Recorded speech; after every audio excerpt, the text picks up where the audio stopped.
'Twas the night of Halloween. I peeked in her house.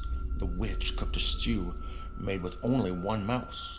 She stirred with her broomstick and seemed not to care that I peeked through her window and was standing right there.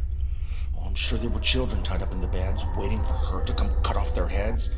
The wind blew a sudden and took off my cap. Oh, I should have stayed home, safely having a nap. But then was that musing when I heard clitter-clatter. My friend scared me good when he said, "What's the matter?" The light at the window, it came on with a flash. I noticed my fingers were stuck to the sash, the witch made stick 'em from the new fallen snow. Then something did move on that door down below. I could hardly conceive what did now just appear. 'Twas a zombie dressed up like a famous reindeer. I whispered to schoolmates, "See this, come quick." There were now two zombies. One was dressed like Saint Nick. I was in a cold sweat and regretting I came, to the point of me not remembering my name. I was near leaving when a scantily clad vixen had fixed to her leash someone dressed up like Blitzen. She tied up his rope to a hook on the wall. What was going on there, I did not know at all. Unearthly this was, and concluded to fly.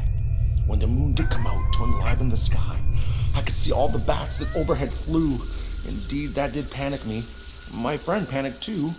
Right then I saw shadows dancing up on the roof. I looked to my friend and said, "We should hoof." Then I heard new noises and looked all around. The witch, she was coming towards me with a bound. The witch was at the window. The game was afoot. But she came just to throw out the window some soot on the top of my head and onto my back. But none did spill over into my booty pack. All the guests in that house were making quite merry when a new one arrived dressed up like a cherry, and another one came wearing a black bow. Did I mention the wind and reference the snow?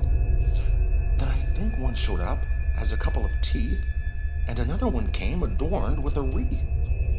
Then one more showed with a face on his belly, and all there were drinking these shots made of jelly. At the table was sitting a skeleton elf. This house is too bizarre, I thought to myself. None of this can be real. I'm out of my head. Moreover, if it was, I started to dread. What if I joined this strange party? How would it work? To crash it right now? Would they think me a jerk? Would one of them try to punch me in the nose? Or would one of them offer me a beautiful rose? I started to move back and gave quite a whistle, as my butt it did land in a bush full of thistle. To the window and door they ran for the sight, yelling, "Happy Halloween! Come, have a good night."